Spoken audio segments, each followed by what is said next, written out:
الحمد للہ رب العالمین والصلاة والسلام علی سید المرسلین اما بعد فاعوذ باللہ من الشیطان الرجیم بسم اللہ الرحمن الرحیم۔ دورہ صرف و نحو کے حوالے سے حاضر ہوا تھا میں۔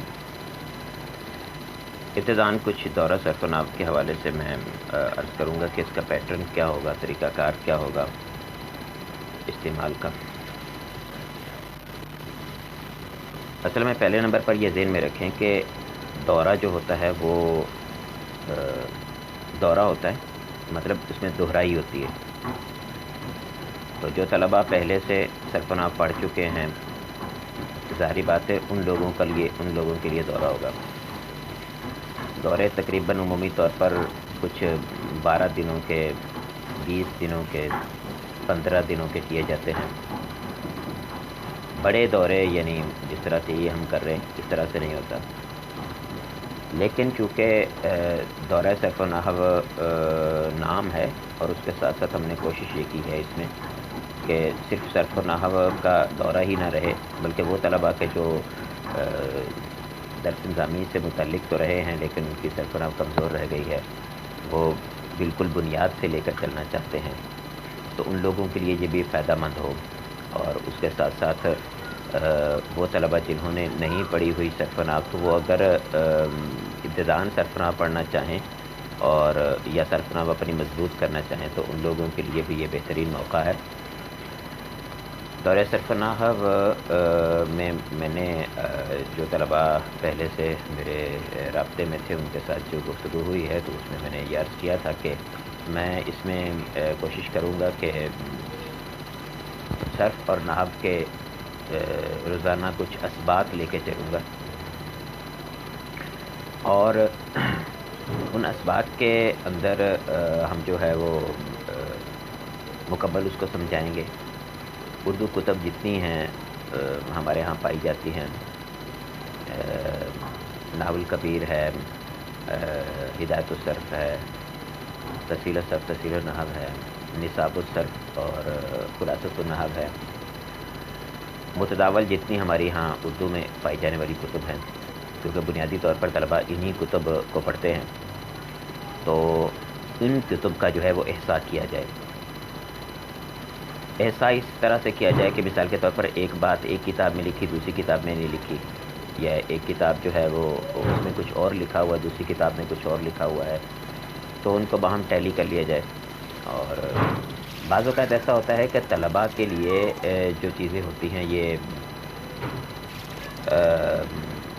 صرف و نحو میں بنیادی طلباء جو ہوتے ہیں بالکل جو اولیٰ ثانیہ میں آئے ہوتے ہیں ان لوگوں کے لیے یہ ہوتا ہے کہ کچھ ایسی چیزیں بیان کی جاتی ہیں جو بنیادی طور پر غلط ہوتی ہیں، لیکن طلباء بالکل ابتدائی ذہن میں ہوتے ہیں تو اس وجہ سے ان کو وہ باتیں بیان کی جاتی ہیں اور آگے جا کر ان کو پھر چھوڑ دیا جاتا ہے۔ ہمارے ہاں تھوڑا سا مسئلہ یہ ہے کہ طلباء جو ہیں وہ اس کو اولیٰ ثانیہ کی کتابیں جو ہوتی ہیں ان کو وہ پڑھتے ہیں، پڑھنے کے بعد پھر ان کو اپنے ذہن میں رکھتے ہیں، اور جب آگے کتب آتی ہیں ایڈوانس کتب جیسے خلاصۃ النحو پڑھنے کے بعد ہمارے درس نظامی کے نصاب کے اندر ہدایت النحو آ جاتی ہے، اور پھر کافیہ آ جاتی ہے، پھر ملا جامی آ جاتی ہے۔ اسی طرح سے صرف کے اندر دیکھیں تو ابتداءً صرف جو ہے وہ ہماری نصاب الصرف ہم پڑھتے ہیں، پھر اس کے بعد علم و سیغہ پڑھتے ہیں، پھر اس کے بعد ہمارے نصاب کے اندر وہ داخل ہے مراح الارواح۔ تو ان کتب کے اندر ہم جب جاتے ہیں تو پچھلی کتب کو بھولتے نہیں ہیں، اور انہی کتب کو ہم اپنا محور رکھتے ہیں اور معیار رکھتے ہیں۔ اگلی کتب جو ہوتی ہیں ان ایڈوانس کتب کے اندر جا کے ہم اعتراض یہی کرتے ہیں کہ یہ کتاب جو ہے وہ اولیٰ ثانیہ کے اندر ہم نے تو ایسے پڑھا تھا، اب اس طرح سے بیان کیا جا رہا ہے۔ تو بعض اوقات اساتذہ اس میں سمجھا پاتے ہیں کہ اس طرح سے جو پیچھے کتاب میں لکھا ہوا تھا وہ ابتدائی طلباء کے لیے تھا، آپ لوگوں کے لیے نہیں تھا۔ جب ابتداء میں آپ نے سمجھ لی بات تو اس کے بعد پھر اب مزید جو ہے وہ اس طرح سے نہیں ہوگا۔ اب یہاں پر جو آپ کو بیان کیا جا رہا ہے ایڈوانس کتاب کے اندر درست یہی ہے، وہ آپ کی مینٹلٹی اپروچ کے مطابق اس میں بیان کیا گیا تھا، وگرنہ حقیقت کے اندر ایسا نہیں تھا۔ میں نے خلاصۃ النحو کے جو لیکچر ہیں یوٹیوب پہ رکھے ہوئے اس کے اندر بھی شاید آپ نے دیکھا ہو کہ میں نے وہاں پر یہ بات بیان کی تھی کہ خلاصۃ النحو جو ہے اس کے اندر شروع کے اندر آپ دیکھیں تو جملہ اسمیہ اور جملہ خبری، جملہ فعلیہ کی تعریف کیا دی ہوئی ہے؟ اس میں جملہ اسمیہ کی تعریف دی ہوئی ہے وہ جملہ کہ جو اسم سے شروع ہو، اور جملہ فعلیہ کی تعریف یہ ہے کہ وہ جملہ جو فعل سے شروع ہو، جبکہ ہم سب یہ سمجھتے ہیں کہ یہ تعریف درست نہیں ہے۔ لیکن کیوں یہ تعریف کی گئی؟ تو اس تعریف کے کرنے کا مقصد یہ تھا کہ جو طالب علم جو ہے وہ بنیاد میں ہے، اس کو مبتدا خبر کا پتہ ہی نہیں ہے، اس کو فاعل اور فعل کا پتہ ہی نہیں ہے، تو اس طالب علم کو ہم کہیں کہ فعل اور فاعل سے مل کے جو بنے گا وہ جملہ فعلیہ ہوگا، اور مبتدا اور خبر سے مل کے جو بنے گا وہ جملہ اسمیہ ہوگا، تو یہ کیسے صحیح ہو سکتا ہے؟ یعنی اس کے لیے پریشانی ہو جائے گی بیچارے کے لیے۔ تو اس کو بنیادی طور پر صرف یہی بتانا پڑے گا کہ جو فعل سے شروع ہو اسے فعلیہ کہیں گے، جو اسم سے شروع ہو اسے اسمیہ کہیں گے، وگرنہ آپ کے خود کے ذہن میں یہ بات پیدا ہوگی کہ ایاک نعبد مشہور زمانہ جملہ ہے اور جملہ فعلیہ ہے، لیکن ایاک کا ضمیر ہے، اسم ہے، اور اسم سے شروع ہو رہا ہے، لہٰذا یہ تو جو ہے وہ جملہ اسمیہ ہونا چاہیے، کیونکہ جو اسم سے شروع ہوتا ہے وہ جملہ اسمیہ ہوتا ہے۔ تو اس حوالے سے تھوڑا بنیاد جو ہے ہمیں اس طرح سے رکھنی چاہیے کہ ہم اپنی جو علمی استعداد ہے اس کے مطابق جیسے جیسے کتابیں بڑھتی جائیں، ہم بڑے درجات میں جاتے جائیں، تو ان کتابوں میں ہم ان کتابوں کو اختیار کرتے جائیں جو پیچھے ہمیں ہمارے ذہن کے اعتبار سے ہمیں باتیں بتائی گئی تھی، ان میں کچھ تبدیلی آ رہی ہے تو اس کو ایکسیپٹ کریں۔ خلاصۃ الکلام میں بہت زیادہ اس بات کا اہتمام کیا گیا ہے کہ حتی الامکان کوئی ایسی بات ذکر نہ کی جائے کہ جو طلباء کے لیے پریشان کن ہو، بعد میں ان کے لیے ٹینشن دے کہ آگے والی کتاب میں تو کچھ اور لکھا ہوا ہے، یہاں پر کچھ اور لکھا ہوا ہے۔ لیکن دیگر کتابیں اب آپ کی کھول کے دیکھیں گے تو ان میں تقریباً یہ باتیں اس طرح کی موجود ہیں کہ جو آگے جا کے ان کے لیے پریشانی کا سبب بنتی ہیں۔ مثال کے طور پر اگر آپ دیکھیں تو تفصیل النحو ہے، اس کے اندر آپ دیکھیں تو تفصیل النحو میں مجھے یاد پڑتا ہے تو اس میں لکھا ہوا تھا مبنی کے اعراب اور معرب کے اعراب۔ اب مبنی کے اعراب دیے ہوئے ہیں رفع نصب نہیں، مبنی کے اعراب دیے ہوئے ہیں فتح کسرہ جر، فتح کسرہ اور دمہ، اور معرب کے اعراب دیے ہوئے ہیں رفع نصب جر۔ ہر بندہ یہ بات جانتا ہے کہ یہ مبنی کے اعراب نہیں ہیں اور وہ معرب کے اعراب نہیں ہیں۔ اعراب صرف رفع نصب جر ہی ہوتے ہیں، اعراب رفع نصب جر ہوتے ہیں، ان کے علامتیں جو ہیں وہ فتح کسرہ دمہ، ٹھیک ہے، تو یہ چیزیں الف واو یا یہ ہوتی ہیں۔ اب ان میں سے بدل کے مختلف طرح سے آتی ہیں، وہ تفصیل سے انشاءاللہ جب ان کا مقام آئے گا تو اس کو بیان کیا جائے گا۔ تو یہ سب چیزیں جو ہیں وہاں بیان کی جاتی ہیں، لیکن جب وہ اپنا اس میں بیان کیا گیا خلاصہ اپنا تفصیل النحو کے اندر، تو طلباء کے لیے تو مشکل ہوگی جب وہ جائیں گے اگلی کتاب کے اندر، قافیہ کے اندر چلے گئے، قافیہ کے اندر بھی تھوڑا مختصر ہے، اور ملا جامی میں جائیں گے تو وہاں پر جب جا کے ان کو پتہ چلے گا کہ نہیں بھائی یہ زبر زیر پیش جو ہوتے ہیں ان کا نام عربی زبان کے اندر یہ ہے، ٹھیک ہے، اور یہ جو ہیں وہ دوسرے نہیں ہیں، یعنی کیا کہہ سکتے اس کو، رفع نصب جر نہیں ہے۔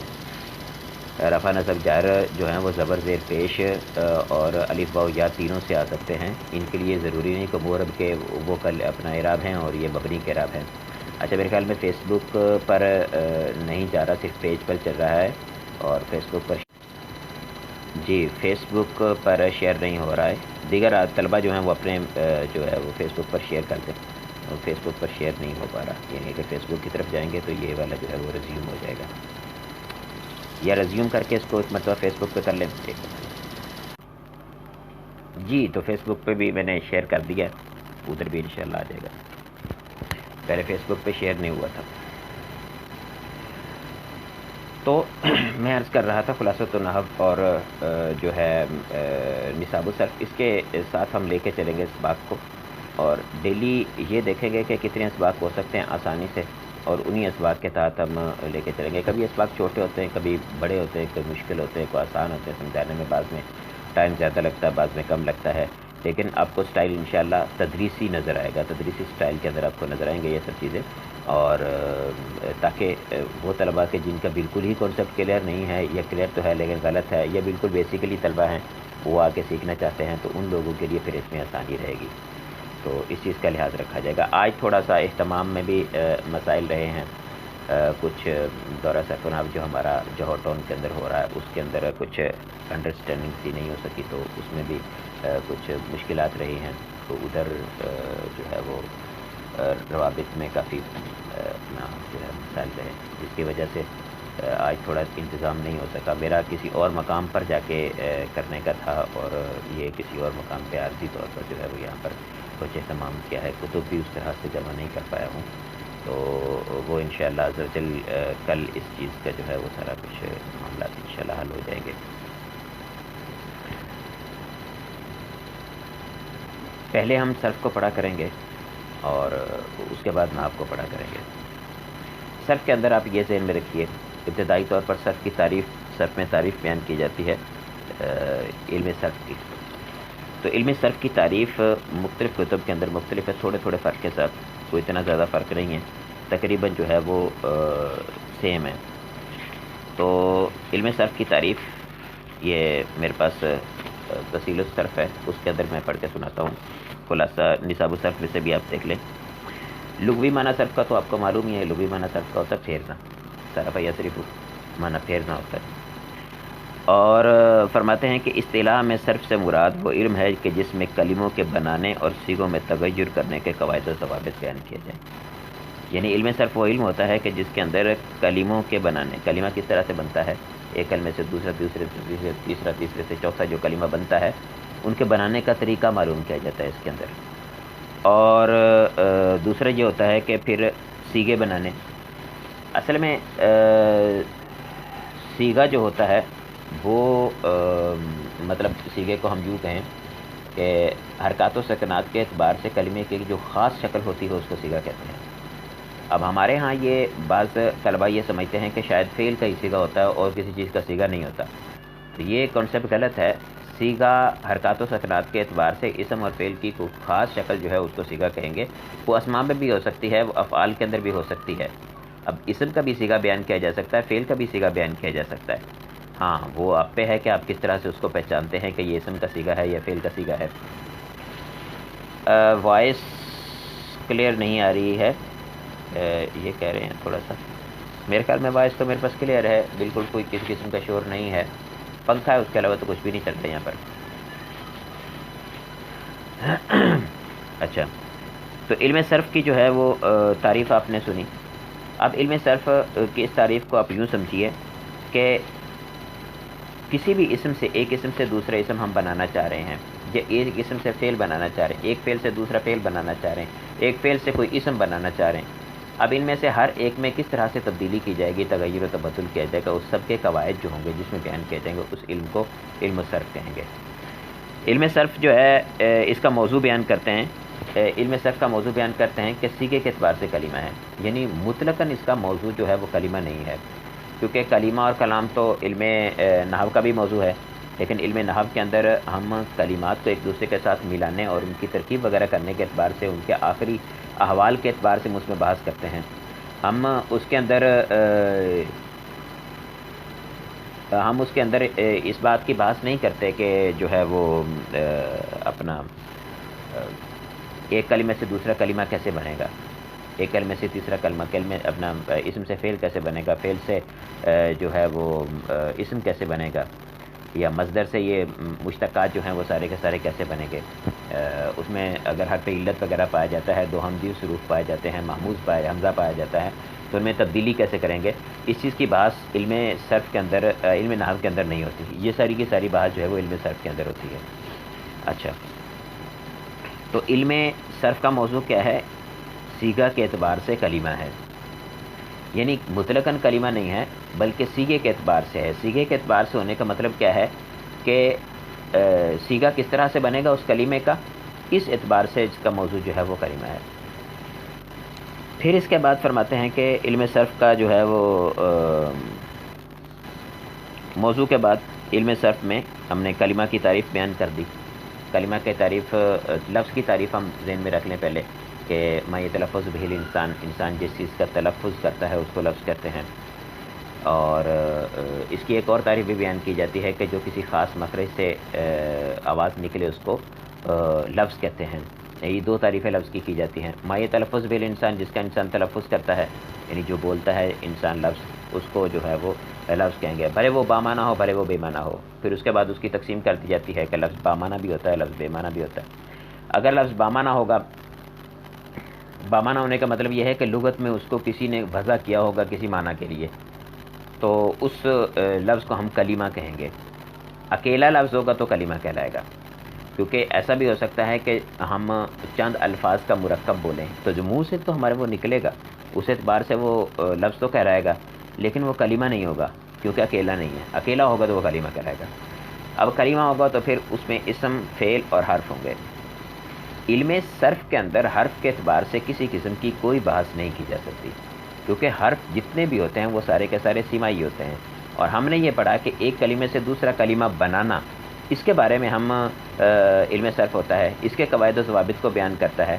جبکہ علم صرف کے اندر جو حروف ہوتے ہیں وہ سارے کے سارے ہوتے ہی سمائی ہیں، تو اس وجہ سے ان کے اعتبار سے علم صرف کے اندر بحث نہیں ہوتی. ہاں، اس اعتبار سے ضرور ہوتی ہے کہ اگر کوئی حرف ہے وہ کلمہ داخل ہوتا ہے اس پر اپنا مضارع پر یا ماضی پر، تو معنوی اعتبار سے کیا تبدیلی اس میں پیدا کر دے گا، اور اندرونی اعتبار سے اس میں سیگے کی شکل کے اعتبار سے سیگے میں کیا تبدیلی واقع ہو جائے گی، اس اعتبار سے ضروری بحث ہوتی ہے.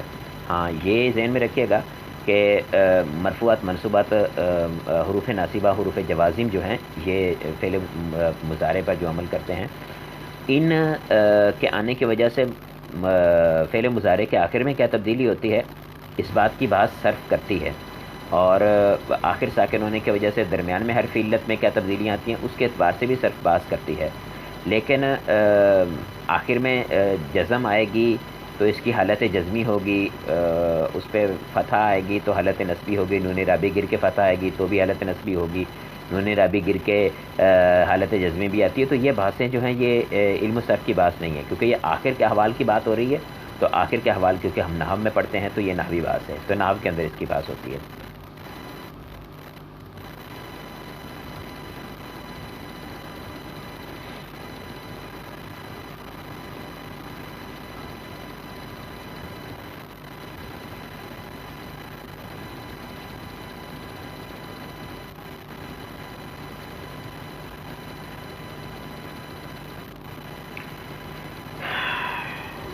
سبھی کو شور آ رہا ہے یا چند طلبہ کو شور آ رہا ہے؟ اصل میں دو طلبہ نے شور کے بارے میں کہا ہے، مجھے نہیں معلوم، پتہ نہیں سب کو شور آ رہا ہے یا صرف دو طلبہ کو ہی آ رہا ہے. دو طلبہ نے بات کی ہے.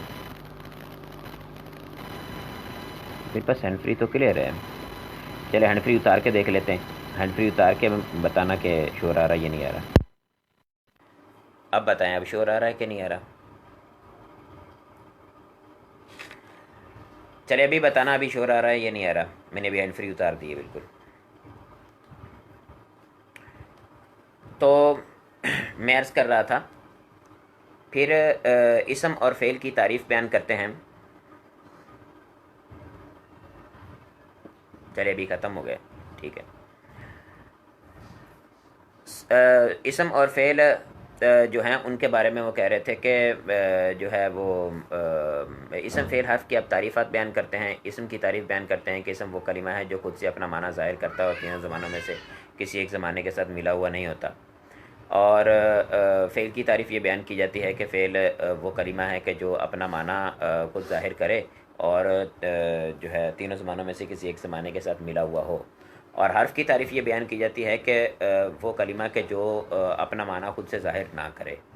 اپنا معنی خود سے ظاہر نہ کرنے کا مطلب یہ ہے کہ اپنا جو اس کا معنی ہوتا ہے اس کو وہ ظاہر اس طرح سے نہیں کر سکتا کہ اس کو سمجھنے کے لیے تھوڑا سا آپ کو منطق کی طرف جانا پڑے گا. منطق کے اندر ہم نے کبھی پڑھا ہوگا کہ کچھ چیزیں قائملی ذاتی ہی ہوتی ہیں اور کچھ چیزیں قائملی غیری ہوتی ہیں. قائملی ذاتی ہونے کا مطلب یہ ہے کہ وہ چیز اپنا وجود خود رکھتی ہے. جس طرح سے خارج کے اندر ہمارے پاس بہت ساری چیزیں ہوتی ہیں جو اپنا وجود رکھتی ہیں. میرے پاس موبائل ہے، یہ اپنا وجود رکھتا ہے، میں خود ہوں، میں اپنا وجود رکھتا ہوں.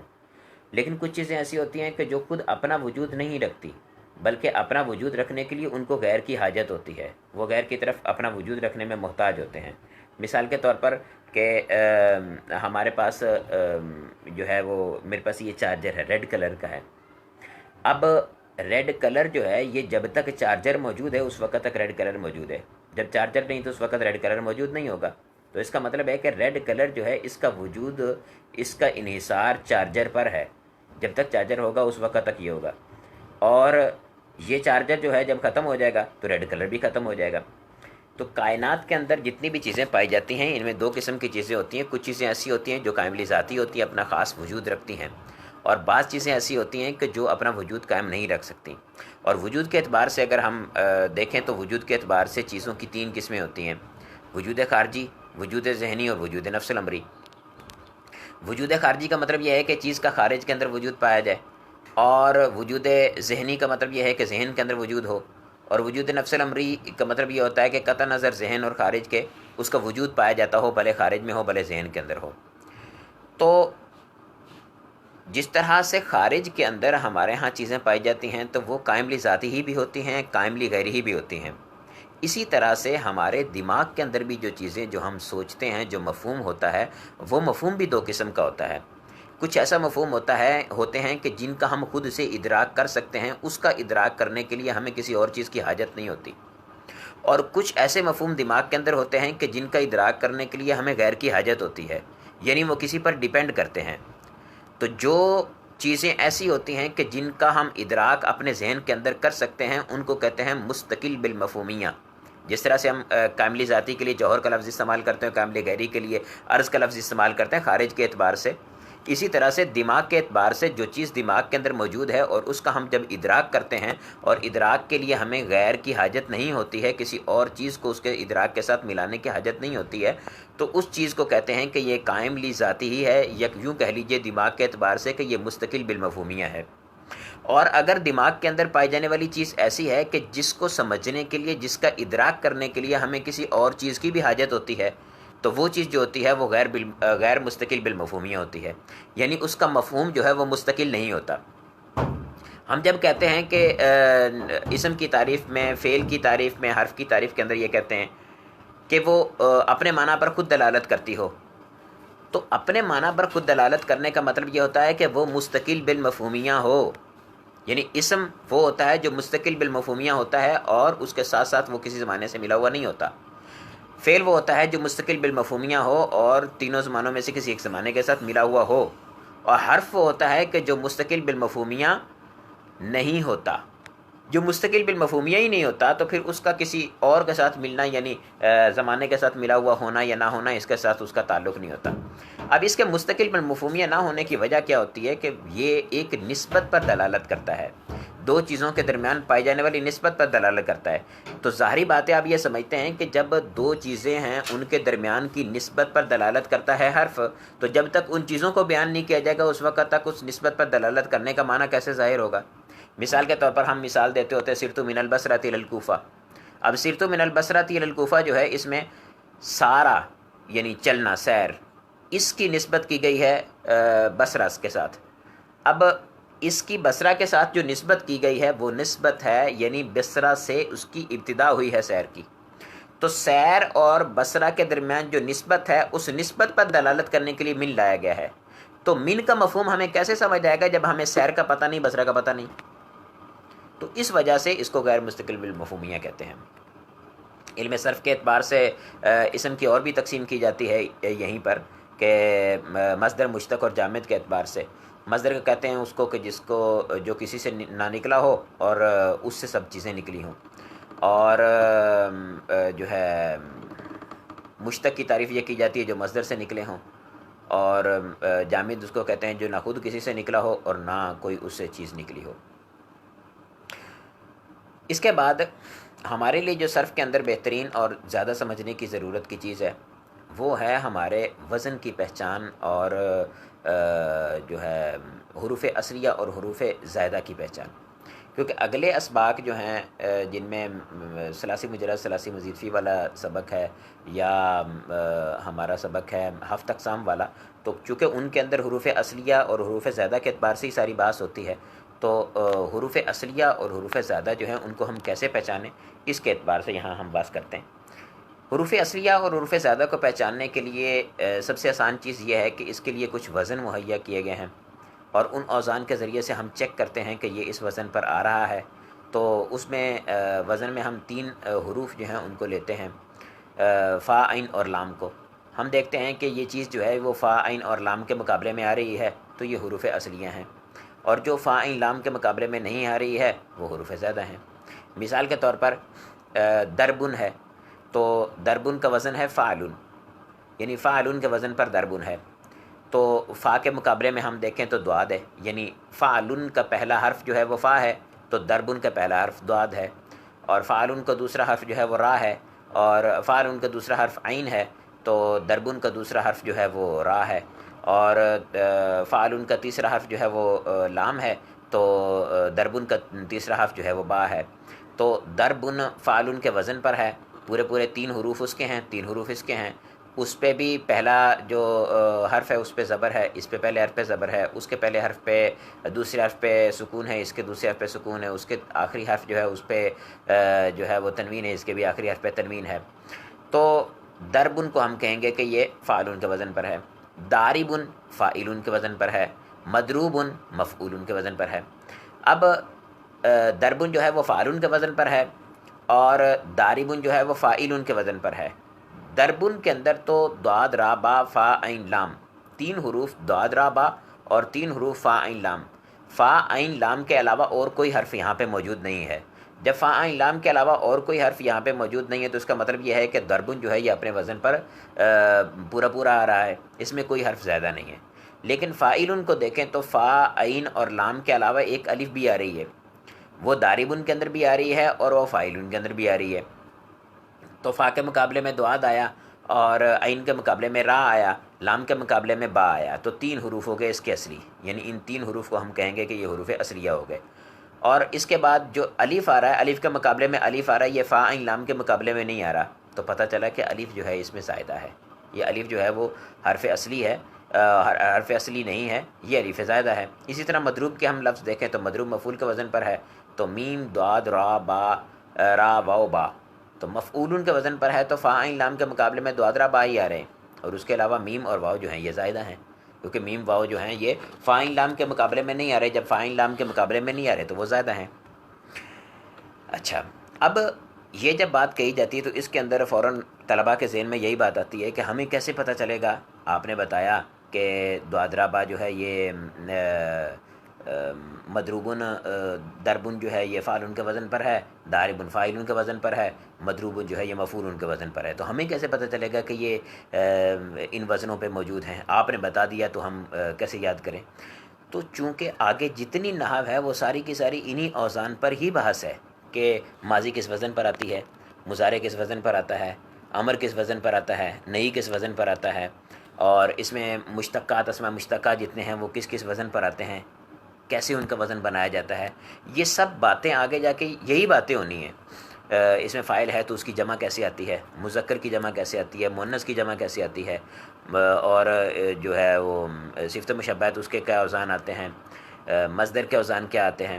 تو یہ سب بحثیں آگے جا کے اوزان کی ہی ہونی ہیں. تو یہ ٹینشن لینے کی یہاں پر حاجت نہیں ہوتی. یہاں طلبہ یہ پریشان ہو جاتے ہیں کہ ہمیں کیسے پتہ چلے گا کہ یہ اس کے مقابلے میں آ رہا ہے. ہمیں جب اوزان یاد ہوں گے تو ہم ان اسماء کو آپس میں چیک کریں گے نا کہ یہ وزن اس وزن پہ بھی نہیں آ رہا، یہ وزن اس وزن پہ بھی نہیں آ رہا، یہ وزن اس وزن پہ بھی نہیں آ رہا. تو آخر کار پتہ چلے گا اچھا اس وزن پر آ رہا ہے، لہذا پتہ چلا کہ وہ اس وزن پر آ رہا ہے. تو یہ پہچاننے کے لیے انشاءاللہ وہاں پر آپ کو مل جائے گا. اچھا، اس کے بعد یہاں پر نیچے جو ہے انہوں نے لکھے ہوئے ہیں مجموعہ حروف زائدہ کا، سألتمونیہا. اب یہ سألتمونیہا جو اس کا مجموعہ ہے، اسی طرح سے الیوم تنساہو، یہ دونوں مجموعے بیان کیے جاتے ہیں حروف زائدہ کے. حویت السمان بھی اپنا مراحل الاربعہ کے اندر موجود ہے حروف زائدہ کا مجموعہ.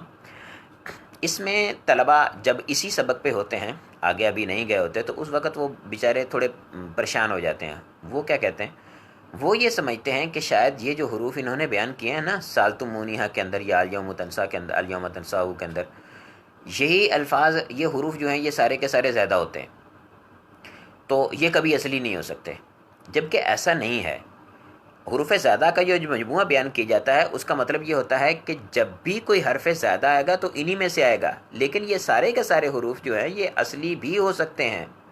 ایسا نہیں ہے کہ یہ سارے کے سارے زیادہ ہی ہوں. مثال کے طور پر الیوم تنساؤ ہے، تن سا نون ہے، تو نون حروف زیادہ ہوتا ہے، جیسے ندریموں میں دیکھیں حروف زیادہ ہوتا ہے. لیکن اسی میں آپ دیکھ لیں کہ جو نون ہے اس کو ہم ناصرہ کے اندر دیکھیں تو اس میں حرف اصلی کے طور پر آیا ہوا ہے. ٹھیک ہے. اسی طرح سے جو ہے وہ ہم ہا کو دیکھ لیں، ہا جو ہے حروف زیادہ میں سے ہے. ٹھیک ہے. اور وہابا کے اندر حرف ہا جو ہے وہ حروف اصلیہ کے طور پر آیا ہوا ہے. ٹھیک ہے. واؤ ادھر حروف زیادہ میں موجود ہے، اور وہابے میں واؤ جو ہے وہ حرف اصلی کے طور پر آئی ہوئی ہے. تو یہ حروف جو ہیں ان کے بارے میں یہ ذہن میں رکھیں کہ یہ تمام کے تمام حروف جو ہیں یہ حروف زیادہ ہیں، لیکن جب بھی کوئی حرف زیادہ آئے گا تو وہ انہی میں سے آئے گا. لیکن کوئی حرف ایسا کہ جو اپنا زیادہ ہے وہ اصلی بھی ہو سکتا ہے. ایسا نہیں ہے کہ وہ زیادہ ہوگا تو پھر زیادہ ہی ہمیشہ آئے گا، اصلی نہیں ہو سکتا. اصلی کے مقام پر بھی وہ آ سکتے ہیں. اچھا، حروف زیادہ اور حروف اصلیہ کی جب ہمیں پتہ چل گیا تو حروف اصلیہ اور حروف زیادہ کے اعتبار سے ہم اسماء کی بات کریں یا افعال کی بات کریں، دونوں کی 3 قسمیں ہیں. دونوں کی 3 قسمیں، افعال کی 2 قسمیں ہیں اور اسماء کی 3 قسمیں ہیں، یعنی ثلاثی، رباعی اور خماسی. اسماء جو ہیں وہ ثلاثی، رباعی اور خماسی ہوتے ہیں اور حروف اصلیہ کے اعتبار سے، اور جو ہیں افعال وہ ثلاثی یا رباعی ہوتے ہیں، خماسی افعال نہیں ہوتے. اب پھر حروف زیادہ، اس کے حروف اصلیہ جو ہیں، مثال کے طور پر اسم ہے اس کے حروف اصلیہ 3 ہیں، یہ اسی طرح فعل ہے اس کے حروف اصلیہ 3 ہیں. تو پھر اس کی تقسیم کر دی جاتی ہے کہ اس کے حروف اصلیہ تو 3 ہیں، لیکن حروف اصلیہ کے بعد حروف زیادہ جو ہیں وہ اس کے اندر پائے جاتے ہیں یا نہیں پائے جاتے، یعنی صرف حروف اصلیہ ہی سارے کے سارے ہیں یا حروف زیادہ بھی ہیں. تو اس اعتبار سے پھر اس کی تقسیم کر دی جاتی ہے ثلاثی مجرد اور ثلاثی مزید فی کے اعتبار سے. یعنی جس کے 3 حروف اصلیہ ہیں اس کو ثلاثی کہہ دیا. اب ثلاثی کہنے کے بعد پھر اس میں 3 حروف اصلیہ کے بعد 3 حروف اصلیہ سے زائد بھی ہیں یا نہیں ہیں. اگر 3 حروف اصلیہ سے زائد ہیں تو اس کو ثلاثی مزید فی کہہ دیں گے، اور نہیں ہے تو اس کو ثلاثی مجرد کہہ دیں گے. یعنی مجرد کا مطلب خالی وہ ثلاثی ہے، یعنی صرف اس میں 3 حروف ہی ہیں. اسی طرح سے جب ہم بات کرتے ہیں خماسی کی یا رباعی کی، تو رباعی میں بھی ثلاثی، رباعی مجرد اور رباعی مزید فی ہوتا ہے. یعنی وہ رباعی کے جس کے 4 حروف اصلیہ ہیں اور 4 حروف اصلیہ کے ساتھ ساتھ کچھ زائد بھی ہیں تو وہ مزید فی کہلائے گا، اور اگر زائد نہیں ہے تو وہ مجرد کہلائے گا. اسی طرح خماسی کی بات کریں تو خماسی جو ہے وہ مجرد بھی ہوتا ہے اور خماسی مزید فی بھی ہوتا ہے. خماسی مجرد کا مطلب یہ ہے کہ اس کے 5 حروف اصلیہ ہیں اور زیادہ کوئی نہیں ہے، اور خماسی مزید فی کا مطلب یہ ہوتا ہے کہ اس کے 5 حروف اصلیہ کے ساتھ ساتھ کچھ زیادہ بھی ہیں. تو اس اعتبار سے کی تقسیم کر دی جاتی ہے. اب ہمارے ہاں مسئلہ یہ ہوتا ہے کہ جیسے دربن میں نے کہا تو دربن جو ہے یہ ثلاثی مجرد کا مصدر ہے. اب ثلاثی مجرد کا مصدر ایک اور بھی ہے، دخول. دخول ثلاثی مجرد کا مصدر ہے. مغفرۃ ثلاثی مجرد کا مصدر ہے. پھر کرامۃ ثلاثی مجرد کا مصدر ہے. اب آپ کے یہ ذہن میں سوال پیدا ہوگا کہ دیکھیں جو دربن ہے اس میں تو دوادرا با 3 حروف اصلیہ ہیں، کوئی زیادہ نہیں ہے. لیکن اگر ہم بات کریں دخول کی تو اس میں واو حرف اصلی، واو حرف زیادہ ہے. یعنی دخول کے اندر دا خا اور دال خا اور لام جو ہیں یہ حروف اصلیہ ہیں اور واو حرف زیادہ ہے. اور اسی طرح سے کرامت المصدر ہے تو اس کے اندر کاروما، کاف را میم جو ہیں یہ حروف اصلیہ ہیں اور الف بھی زیادہ ہے، اور آخر میں حرف حرف جو ہے وہ تانیث یعنی تائے تانیث گولتا وہ بھی زیادہ ہے. تو پھر ہم اس کو کہہ رہے ہیں کہ یہ ثلاثی مجرد کا مصدر ہے. ثلاثی مزید فی کیوں نہیں کہہ رہے اس کو؟ کیونکہ اس میں تو حروف زیادہ ہیں. یعنی ثلاثی مجرد کی تو ہم نے یہی تعریف پڑھی نا کہ ثلاثی مجرد میں حروف اصلیہ کے ساتھ ساتھ کچھ حروف زیادہ بھی ہوں، تو یہاں پر حروف زیادہ تو پائے جا رہے ہیں، پھر ہم اس کو ثلاثی مجرد کا مصدر کیوں کہہ رہے ہیں؟ تو اسی طرح فعل کے اندر دیکھ لو، دارابا ہے تو جب یدریبو بنتا ہے تو اس کے اندر یادریبو یا آ گیا، یہ حرف زیادہ ہے. اسی طرح سے یدریبانی یا بھی آ گیا، اس کے بعد الف تثنیہ کا اسم آ گیا، اس کے بعد نون رابی ہے.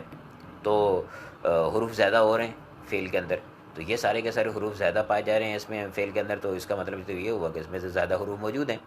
یعنی یدریبانی یا فعلانی کے وزن پر ہے، دعادرا با فا عین لام کے مقابلے میں آئیں گے، یا بھی اضافی، الف بھی اضافی اور اس کے ساتھ نون بھی اضافی ہے. 3 حروف زیادہ پائے جا رہے ہیں.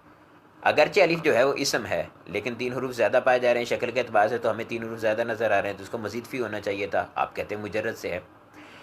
تو اس کے لیے یہ ذہن میں رکھیے حروف زائدہ اور حروف جو اپنا غیر زائدہ ہیں، ان حروف اصلیہ، ان کا جو معیار ہے وہ ہم رکھیں گے ماضی کے صیغہ واحد مذکر غائب کو۔ ماضی کا صیغہ واحد مذکر غائب کو کیسے معیار رکھیں گے؟ اس طرح سے اس کو معیار رکھیں گے کہ ماضی کا صیغہ واحد مذکر غائب جو ہے اس پہ کسی بھی چیز کو ہم نے چیک کرنا ہے، کسی اسم کو چیک کرنا ہے کہ وہ مجرد ہے یہ مزید فی ہے، اسی طرح سے کسی فعل کو چیک کرنا ہے کہ وہ مجرد سے ہے یہ مزید فی سے ہے، مصدر کو چیک کرنا ہے کہ وہ مجرد کا ہے یہ مزید فی کا ہے۔ تو اس کے لیے ہمیں کیا کرنا پڑے گا؟ اس کے لیے ہمیں اس پہ جانا پڑے گا، فعل پہ، اور اس پہ جا کے ہم چیک کریں گے صیغہ واحد مذکر غائب پہ کہ اس کے اندر کچھ حروف اصلیہ یا حروف زیادہ آ رہے ہیں یا نہیں آ رہے۔ اگر ہمیں نظر آئیں گے کہ اس میں حروف اصلیہ آ رہے ہیں تو اس صورت کے اندر ہم اس کو مزید فی شمار کر لیں گے، اور اگر حروف اصلیہ سے زائد نہیں آ رہے تو اس کو ہم مزید فی سے شمار نہیں کریں گے۔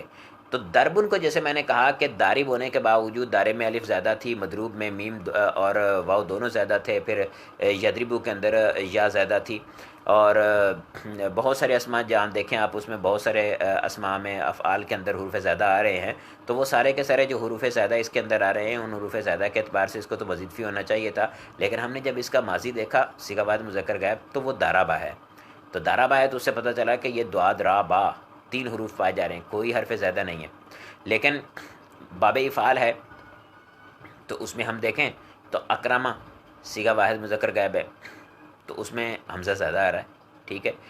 استخراجہ باب استفعال کو دیکھیں تو استخراجہ اس میں حمزہ سین اور تا 3 حروف زیادہ آ رہے ہیں، تو پتہ چلا کہ یہ مجرد یہ مزید فی ہے اور وہ مجرد ہے۔ اچھا، ہم نے یہ کہا تھا کہ حروف زائدہ اور حروف اصلیہ کو پہچاننے کے لیے ہمارے پاس جو معیار ہے وہ فا عین اور لام ہے۔ اگر 3 حروف اصلیہ ہوں گے تو وہ فا عین اور لام کے مقابلے میں آئیں گے، ان کو کہیں گے کہ ہم حروف اصلیہ ہیں، اور جو ان کے علاوہ ہوں گے ان کو کہیں گے کہ حروف زائدہ ہیں۔ یہ تو ہو گیا ثلاثی مجرد کے لیے یا ثلاثی مزید فی کے لیے۔ اگر کوئی ایسا اسم ہے کہ جس میں جو ثلاثی مجرد نہیں ہے، وہ یعنی رباعی مجرد ہے، رباعی مزید فی ہے، خماسی مجرد ہے، خماسی مزید فی ہے، تو فا عین اور لام یہ تو 3 حروف ہیں، 3 حروف اصلیہ کے بارے میں بتائیں گے، 4 حروف اصلیہ کے بارے میں کیسے بتائیں گے، 5 حروف اصلیہ کے بارے میں کیسے بتائیں گے؟ تو اس کے لیے یہ ذہن میں رکھیں کہ یہاں پر فا عین اور لام ہے تو لام کا اضافہ کر دیتے ہیں، لام بڑھا دیتے ہیں۔ مثال کے طور پر جب ہم ثلاثی کا نکالتے ہیں وزن تو اس وقت فا عین اور 1 لام ہوتا ہے، تو جب رباعی ہوتا ہے تو اس میں ہم فا عین اور 2 لام نکال لیتے ہیں، اور جب خماسی ہوتا ہے فا عین اور 3 لام نکال لیتے ہیں۔ یعنی مثال کے طور پر مجرد رباعی مجرد کی ہم مثال دیکھیں تو دہراجتن آتی ہے۔ اب دہراجتن جو ہے یہ فعلالاتن کے وزن پر ہے، فا عین اور 2 لام آ رہے ہیں، فعلالاتن کے وزن پر ہے۔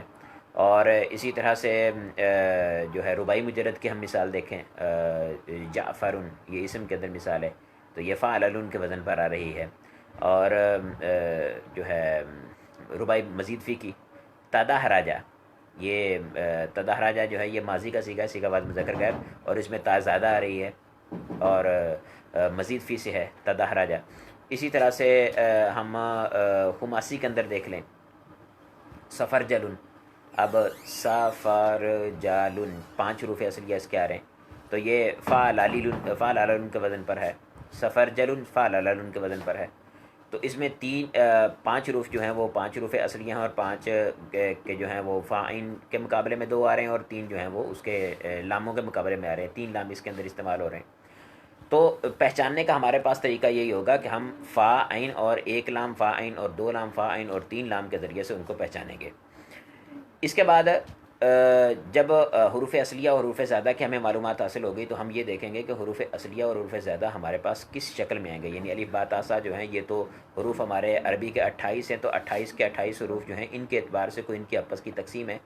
چونکہ عربی زبان کے اندر کوئی کلمہ کسی کی زبان پر اگر ثقیل ہو رہا ہے تو اس زبان کے اندر اس میں کچھ تبدیلیاں کی جاتی ہیں۔ مثال کے طور پر دارابا ہے، دربن کے وزن پر دارابا ہے، تو اس میں تو ہم دارابا کو لے کے آ جاتے ہیں، یہ ان کی زبان پر ثقیل نہیں ہے۔ لیکن قاولا ان کی زبان پر ثقیل ہے، وہ کیا کرتے ہیں الف کو واو کو الف سے بدل دیتے ہیں اور کالا ہو جاتا ہے، ٹھیک ہے۔ اسی طرح سے جو ہے وہ دوریبا ہے، تو اس میں تو آسانی ہے، ہم وہ عرب پڑھ لیتے ہیں، لیکن جب کویلا ہوتا ہے تو اس صورت کے اندر ان کے لیے مشکل ہوتی ہے، تو وہ اس میں کیا کرتے ہیں، اس میں اس کو کیلا کر دیتے ہیں، کویلا کو کیلا سے تبدیل کر دیتے ہیں۔ اب یہ تبدیلیاں وغیرہ جو ہوتی ہیں اس کے اندر، تو اس کا مطلب یہ ہے کہ کچھ حروف جو ہیں ان کا پڑھنا تو ان کی زبانوں پر آسان ہے، اور کچھ حروف جو ہیں ان کا پڑھنا ان کے لیے مشکل ہوتا ہے، تو اس میں وہ کسی قسم کی تبدیلیاں کرتے ہیں۔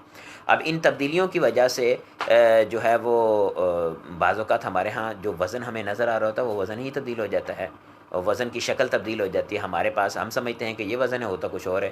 مثال کے طور پر قادی ہے، یہ الف لام نالا کا ہو تو ہم اس کو قادین پڑھتے ہیں۔ اب قادین جو ہے اس کے اندر تو کاف الف اور دعاد ہے۔ اب کاف الف اور دعاد، تو کیا اس کے حروف اصلیہ کاف الف اور دعاد ہیں؟ جبکہ ایسا نہیں ہے، اس کے حروف اصلیہ کاف دعاد اور یا ہے۔ قادیجن تھا جو قاعدہ لگنے کے بعد قادین رہ گیا۔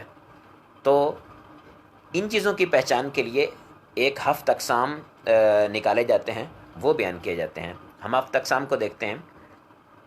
ہفت اقسام کے اندر ہمارے پاس ہوتا ہے جو ہے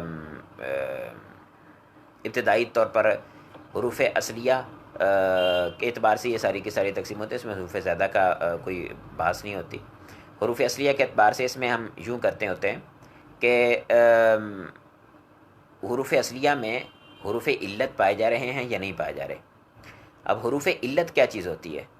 حروف علت الف واو اور یا کو حروف علت کہتے ہیں۔ الف واو یا حروف علت حروف اصلیہ میں پائے جا رہے ہیں یا نہیں پائے جا رہے، اس اعتبار سے دو قسمیں ہو جائیں گی اسم کی۔ جس میں حروف علت پائے جائیں گے اس اسم کو کہتے ہیں کہ یہ معتل ہے، اور جس حرف میں جس فعل میں یا اسم کے اندر حروف علت نہیں پائے جا رہے اس کو کہیں گے کہ یہ صحیح ہے۔ اچھا، میں تھوڑی سی تقسیم ہٹ کر بیان کر رہا ہوں، اس کو ذہن میں رکھیے گا۔ اور جو حروف اصلیہ حروف زیادہ کے اعتبار سے، یعنی حروف اصلیہ کے اعتبار سے حروف اصلیہ یہ حروف علت پائے جا رہے ہیں تو معتل ہو جائیں گے، حروف علت نہیں ہیں تو وہ صحیح ہو جائیں گے۔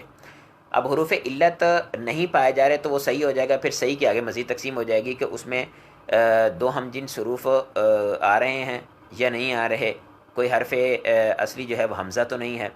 اگر ایسا اسم یا فعل ہے، ایسا کلمہ ہے کہ جس کے اندر کوئی حرف علت بھی نہیں ہے اور کوئی حمزہ بھی نہیں ہے، کوئی حرف اصلی حمزہ بھی نہیں ہے، دو ہم جنس حروف بھی نہیں ہے، تو اس کو کہتے ہیں سالم۔ اور اگر اس کے اندر جو ہے وہ دو ہم جنس حروف آتے ہیں تو مضاعف، دگنے کو کہتے ہیں نا، تو مضاعف اس کو کہتے ہیں، یعنی اس میں دو ہم جنس حروف کٹھے آ رہے ہیں، دو ہم جنس حروف جو ہیں وہ دگنے کو، ایک حرف دگنا ہو کے آ رہا ہے۔ اور اگر کوئی حرف جو ہے حرف اصلی اس میں سے وہ حمزہ ہو تو اس کو کہتے ہیں کہ یہ محموز ہے۔ اب جس کا حرف اصلی جو ہے وہ دو ہم جنس حروف کٹھے آ رہے ہوں تو اس کے اندر ہم جنس حروف والے کو ہم مضاف کہتے ہیں۔ تو مضاف کی پھر آگے دو قسمیں بیان کر دی تھیں، مضاف ثلاثی اور مضاف رباعی۔ فعلوں کے اندر مضاف ہوتا ہے تو جو ہے وہ اگر دو ہم جنس حروف جو ہیں وہ ثلاثی کے اندر آ رہے ہیں تو اس کو مضاف ثلاثی کہہ دیتے ہیں، رباعی کے اندر آ رہے ہیں تو اس کو رباعی کہہ دیتے ہیں۔ خماسی کے اندر دو ہم جنس حروف نہیں آتے۔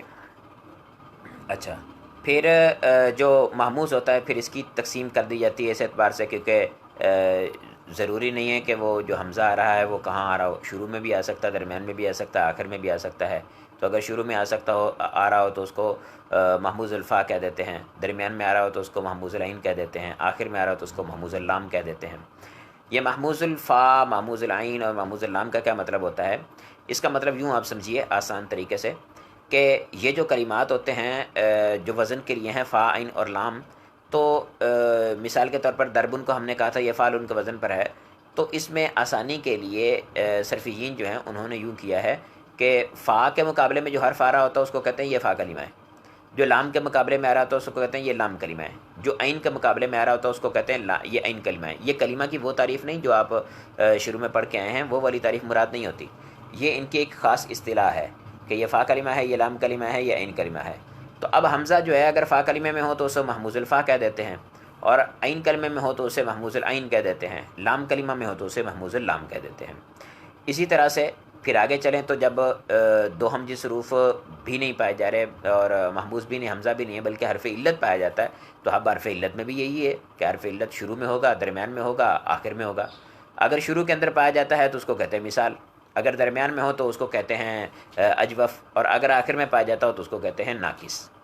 اگر شروع کے اندر حرف علت پایا جاتا ہے تو اس کو کہتے ہیں مثال. تو مثال جو ہے اس میں حرف علت واو بھی پائی جا سکتی ہے، یا بھی پائی جا سکتی ہے، الف نہیں پائی جا سکتی، کیونکہ الف کے بارے میں آپ سمجھتے ہیں کہ الف ہوتی ساکن، اور ساکن سے ابتدا نہیں ہو سکتی، لہٰذا الف جو ہے وہ کسی کا بھی فا کلمہ نہیں ہو سکتی. تو فا کلمہ کے اندر جب حرف علت پایا جائے تو اس کو کہیں گے مثال. پھر مثال میں اگر وہ واو ہے تو مثال واوی، اگر یا ہے تو مثال یائی کہلائے گا. اسی طرح سے جو ہے حرف علت اگر پایا جائے گا عین کلمہ کے اندر تو اس کو کہیں گے اجوف. اب اجوف میں اگر واو پائی جا رہی ہے تو اجوف واوی، اور اگر یا پائی جا رہی ہے تو اجوف یائی کہلائے گا. الف کبھی بھی حرف اصلی نہیں ہوتا، جب بھی آتا ہے تو وہ الف جو ہے وہ واو یا یا سے تبدیل ہو کے آتا ہے، یعنی پہلے واو تھی یا تھی اور اس کے بعد تبدیل ہونے کے بعد وہ الف بنا ہوگا. الف جو ہے وہ کبھی حرف اصلی کے طور پر نہیں آتا، ہاں حروف زیادہ کے طور پر آتا ہے. اچھا، جہاں آپ کو حرف اصلی کی جگہ پہ معلوم ہوگا، نظر آئے گا، تو وہ کسی نہ کسی چیز سے بدلا ہوا ہوگا. اور اگر لام کلمہ کے اندر حرف علت ہوگا تو اس کو کہتے ہیں ناقص. اب جو ناقص ہوتا ہے اس میں حرف جو اپنا علت ہے وہ واو ہوگا تو ناقص واوی کہلائے گا، یا ہوگا تو ناقص یائی کہلائے گا. اس میں یہ ہوتا ہے اپنا معطل کے اندر کہ کبھی ایسا بھی ہو سکتا ہے کہ حروف اصلیہ میں جو حرف علت ہے وہ ایک سے زائد ہوں، یعنی ایک نہیں دو ہوں حرف علت. اب تین حروف کا جو ہے وہ ایک کلمہ ہوتا ہے تو دو ہی زیادہ سے زیادہ پائے، جیسے تینوں کے تینوں جو ہیں وہ حروف اصلیہ جو ہیں وہ حرف علت نہیں آتے. دو اگر حرف علت ہیں تو اب دو حرف علت جس کلمے میں پائے جائیں گے اس کو کہیں گے لفیف. لفیف جو ہے اس کے اندر دو حرف علت جو پائے جا رہے ہوں گے وہ حرف علت کبھی ایسا بھی ہو سکتا ہے کہ کٹھے آ رہے ہوں، کبھی ایسا ہو سکتا ہے کہ الگ الگ ہوں. اگر کٹھے آ رہے ہوں گے وہ حرف علت تو اس کو کہیں گے لفیف مقرون. کارانہ یقرینو کران سے نا ہم نے غیر مقترن بحد الازمنۃ الثلاثہ ہم نے اسم فعل کی تعریف میں پڑھا ہوگا، تو وہاں پر ملنا، ملنے کے معنی میں استعمال تینوں زمانہ سے ملا ہوا ہو، تو یہاں پر حرف علت ملے ہوئے ہوتے ہیں، دونوں کٹھے آتے ہیں، تو اس وجہ سے اسے لفیف مقرون کہہ دیتے ہیں. اور لفیف مفروق فرق، جدائی، تو وہ جس میں دو حرف علت آئیں ایک کلمے کے اندر لیکن ملے ہوئے نہ ہوں تو اس کو کہیں گے لفیف مفروق. تو یہ ہمارا صرف کا جو ہے وہ سبق یہاں پر ختم ہوا. خلاصہ نصاب الصرف کے اعتبار سے میرے خیال میں اس میں 3 اسباق یا 4 اسباق شاید ہو چکے ہیں. یعنی پہلا سبق تعریفات کا تھا، اس کے بعد حروف اصلی حروف زائدہ کے اعتبار سے تھا، اسم فعل حرف کی تعریف والا بھی تھا، پھر اس کے بعد ثلاثی مجرد ثلاثی مزید فی کے اعتبار سے تھا، پھر معطل کے اعتبار سے تھا. آج جو ہے وہ اپنا نحو کا ہم تھوڑا کم پڑھیں گے. اصل میں کتاب اویلیبل نہیں ہے، میں نے آپ کو عرض کیا کہ تھوڑا ایمرجنسی میں ہوا کام اور کتاب نہیں مل پائی. جس طالب علم سے لینی تھی وہ طالب علم سے رابطہ نہیں ہو پایا کتاب کے حوالے سے. تو نحو کا بھی انشاءاللہ ہم پڑھیں گے، لیکن نحو کا ہم تھوڑا پڑھیں گے اور انشاءاللہ کل اس کو جو ہے وہ زیادہ پڑھیں گے نحو کا. تھوڑا سا میں اور بھی باتیں کچھ کہنا چاہ رہا تھا. شروع میں طلبہ کم تھے. یہ بات ذہن میں رکھیے گا کہ میں کوئی عقل کل نہیں ہوں، میرے سے بھی غلطیاں ہو سکتی ہیں پڑھاتے ہوئے. تو کسی قسم کی اگر غلطی ہوتی ہے تو اس کو بیان کریں آپ اور دلیل سے ثابت کریں کہ واقعتاً میں نے غلطی کی ہے، تو کوئی مسئلہ نہیں ہے، میں اس میں رجوع کر لوں گا. اور جو ہے پڑھانے کے اندر کسی قسم کا کوئی اور مسئلہ ہے، سٹائل میں مسئلہ ہے یا انداز میں مسئلہ ہے، تو اس میں بھی آپ بات کر سکتے ہیں، ایسا کوئی مسئلہ نہیں ہے، یعنی اس پہ بھی بحث کر سکتے ہیں. لیکن یہ ہے کہ جب سوالات کا سیشن ہوگا، جب ہم سوالات کے لیے آپ کو بولیں گے تو اس وقت کومنٹس کے اندر جو ہے وہ آپ سوالات ہی صرف کرنا. اس وقت جیسے ماشاء اللہ سبحان اللہ اس طرح کے ہوتے ہیں نا کومنٹس، تو وہ نہیں کرنا، کیونکہ وہ ہوں گے تو پھر اس میں سے سوال ڈھونڈنا تھوڑا مشکل ہو جائے گا اور ٹائم زیادہ لگے گا. تو اس ٹائم سیدھا سیدھا جو ہے وہ صرف سوال ہی کرنا. اور اگر جو ہے وہ کسی کے ذہن میں سوال پیدا ہو بھی رہا ہے تو میں نے پہلے دیگر طلبہ کو بتایا تھا کہ سوال کا سیشن آخر میں رکھیں گے تو اپنے ساتھ کو کاپی قلم رکھیں اور اس پہ سوالات کو نوٹ کرتے رہیں کہ یہ سوال بھی یہاں پر پیدا ہو رہا ہے، اس سبق پہ اس جگہ پہ یہ سوال پیدا ہوا تھا. تو جگہ کو بھی ذہن میں رکھیں اور سوال کو بھی ذہن میں رکھیں اور اینڈ کے اندر جو ہے وہ آخر میں سارے کے سارے سوالات کر لیں. اس کے ساتھ ساتھ یہ ہے کہ ہمارے جو ہے وہ سوالات آئیں گے آپ کے پاس، ہمارے پاس یہ لکھے ہوئے آپ کے آئیں گے، آڈیو میں نہیں آ سکتے. اور اگر کسی کو اس طرح سے تشفی نہیں ہوتی ہے تو وہ پھر میرے پاس ادھر رابطہ کر سکتا ہے واٹس ایپ پہ، اور واٹس ایپ پہ اس ٹائم میں نہیں کرے گا، ظاہری بات ہے اس ٹائم پہ میرا یہ جو ہے وہ ایک ہی موبائل ہے جس میں واٹس ایپ بھی ہے اور یہ ادھر مصروف ہے، تو اگر واٹس ایپ آئے گا تو پھر اس میں زیادہ پریشانی ہوتی ہے۔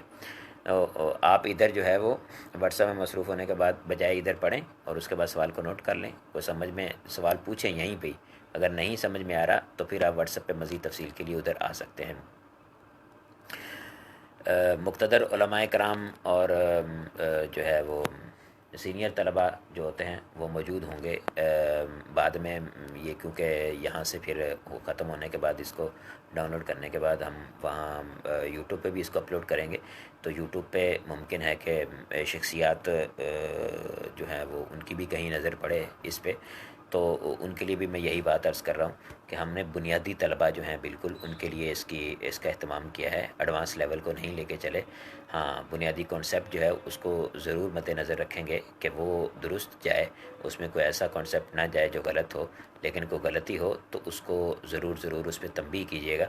لیکن بہت سارے طلباء کو جو میرے پہلے بھی یوٹیوب پہ ویڈیوز موجود ہیں، تو اس میں بھی میں نے ہر ویڈیو کے آخر میں یہ بات کہی ہے کہ کسی کو کسی قسم کا سوال ہو تو آپ واٹس ایپ پہ رابطہ کریں، لیکن پھر بھی وہاں پہ طلباء جو ہیں وہ یوٹیوب پہ کمنٹس کرتے ہیں، وہاں پر پوچھنے کی کوشش کرتے ہیں، تو اس میں بڑے مسائل ہوتے ہیں یوٹیوب پہ جواب دینے میں، وہ مسائل یہاں پر لائیو کے اندر ڈسکس نہیں کیے جا سکتے، تو یوٹیوب پہ جواب دینا میرے لیے کافی مشکل ہے، اور ممکن ہو تو واٹس ایپ پہ رابطہ کریں، اور ذاتی نمبر سے رابطہ کریں یا کسی اور کے نمبر سے رابطہ کریں، اس بارے میں آپ 100% جو ہے وہ شور رہیے گا کہ انشاءاللہ آپ کی جو واٹس ایپ پہ میرے ساتھ گفتگو ہے وہ کسی دوسرے بندے تک نہیں پہنچے گی، کسی دوسرے بندے کو اس قسم کا کوئی ڈیٹا نہیں دیا جائے گا کہ وہ کسی کو پتہ چلے کہ آپ جو ہے وہ انہوں نے میرے سے بات کی ہے، کیونکہ بعض اوقات جو ہے واٹس ایپ پہ سوال کرنے والے